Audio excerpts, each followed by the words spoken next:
नमस्कार दर्शक मित्रों, आप देख रहे हैं भारत न्यूज़। आज मजदूर दिवस के उपलक्ष्य में रोटरी क्लब मकराना द्वारा मजदूर सम्मान समारोह रखा गया, जिसमें राम राणा मार्बल के 35 मजदूरों का माला एवं लिफाफा देकर सम्मान किया गया।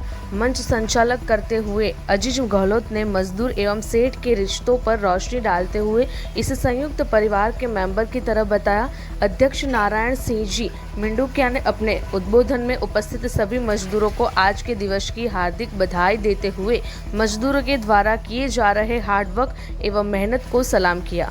मजदूरों के प्रति अपनी मजदूर और मालिक का भाईचारा हमेशा इसी तरह से बना रहे एवं हिंदुस्तान भर के सभी मजदूरों को हाथ जोड़कर उनके द्वारा दी जा रही सेवाओं की प्रशंसा की एवं अपने हाथों से सभी उपस्थित मजदूरों को माला पहनाई एवं लिफाफा दिया। उपस्थित रहे अध्यक्ष नारायण सिंह जी मिंडुकिया, कैलाश टांक, सचिव एजी बेलिम मुंगेर, आलम एडवोकेट, सिकंदर अली, राम प्रसाद सैनी, कमल कांकाणी, महमूद हसन, सिसोदिया सिंबू, इंदोरा जाकिर, हुसैन गेसावत, पंडित विमल पारिक, एडवोकेट आबिद अली, सरवन जी, तनान राम रतन एवं कैलाश सैनी, लकी स्वामी सहित रोटरी क्लब के कई सदस्य उपस्थित रहे।